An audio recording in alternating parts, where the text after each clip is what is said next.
আজকের এই ভিডিওতে এমন একটি নোংরা এবং একটি পাপি রেস্টুরেন্টের সম্পর্কে জানাবো, যেখানে খাবারগুলো কোনো প্রকার প্লেটে নয় বরং মেয়েদের বডি এবং মেয়েদের শরীরে পরিবেশন করা হয়। এবং জানাবো একটি দেশ আছে যেখানে বাচ্চাদের থাপ্পড় মারলে কেন আপনার যাবজ্জীবন জেল হতে পারে, আর কেনই বা টিভিতে খেলা দেখানো সুপার কারগুলো বা স্পোর্টস কারের বিজ্ঞাপন বা অ্যাডের মাধ্যমে মার্কেটিং করা হয় না। বন্ধুরা, আমাদের ক্ল্যাক ফ্যাক্টের চ্যানেলের তরফ থেকে এরকম অদ্ভুত এবং আজব ভিডিওটি জানতে হলে শেষ পর্যন্ত দেখুন।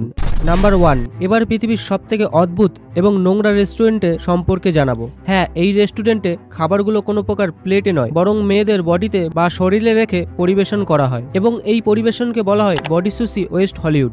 এই রেস্টুরেন্ট পৃথিবীর সবথেকে একটি অদ্ভুত রেস্টুরেন্ট, এবং এই রেস্টুরেন্টে খাবার অর্ডার দেওয়ার পর এই রেস্টুরেন্টের শেফেরা এভাবে মেয়েদের বডির ওপর খাবারগুলো সাজায়, যেখানে সুশি রোল এবং বিশেষ এক ধরনের মাছের ডিম দিয়ে তৈরি করা নানান খাবার থাকে।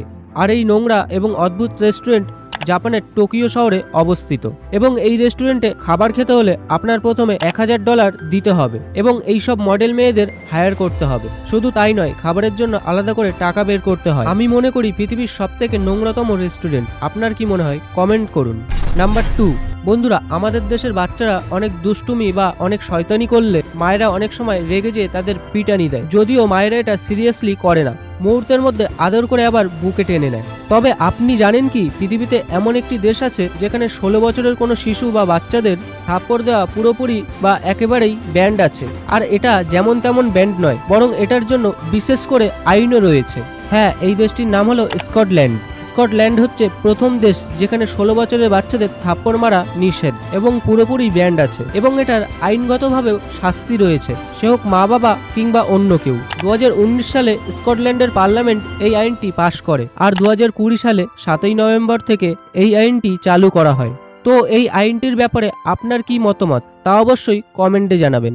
নাম্বার 3, আজকালকার মডার্ন দুনিয়ায় টিভি চ্যানেল থেকে শুরু করে ইউটিউব বা ফেসবুক পর্যন্ত ছোট থেকে বড় অনেকই পণ্যর বিজ্ঞাপন দেওয়া হয়, আর এর পেছনে কোম্পানি কোটি কোটি টাকা খরচ করে। কিন্তু আপনি কি কখনো ভেবে দেখেছেন সুপার কার কিংবা স্পোর্টস কারগুলি কেন টিভিতে কখনো তারা বিজ্ঞাপন বা অ্যাড দেয় না? অথচ মিলিয়ন মিলিয়ন ডলার কোম্পানির মালিক হওয়ার সত্ত্বেও চাইলেই তো তাদের প্রোডাক্ট প্রমোশনের জন্য টিভিতে বিজ্ঞাপন বা অ্যাড দিয়ে কোটি কোটি টাকা ইনকাম করতে পারে। তবে আমার আপনার মতন সাধারণ মানুষের চিন্তাভাবনা থেকে সুপার কার কিংবা স্পোর্টস কার কোম্পানির মালিকদের চিন্তাভাবনা অনেকটাই অ্যাডভান্স এবং আলাদা। তারা মনে করে যে সমস্ত লোকেরা টিভি দেখে সময় নষ্ট করে তারা কখনোই সুপার কার বা স্পোর্টস কার কিনতে পারবে না। আর এই ব্যাপারটা কিন্তু সত্যিই লজিক্যাল। দীর্ঘক্ষণ টিভি দেখে সময় নষ্ট করার লোকজন আর যাই হোক এ ধরনের সুপার কার কিংবা স্পোর্টস কার কেনার মতন সামর্থ্য সাফল্য অর্জন করতে পারে না।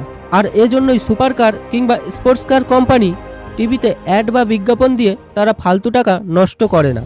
বন্ধুরা, ভিডিওটি যদি ভালো লেগে থাকে তো অবশ্যই কমেন্ট করবেন, আর আপনি যদি আমাদের চ্যানেলে নতুন হয়ে থাকেন তো অবশ্যই সাবস্ক্রাইব করে পাশে থাকা বেল আইকনটি টিপে দেবেন।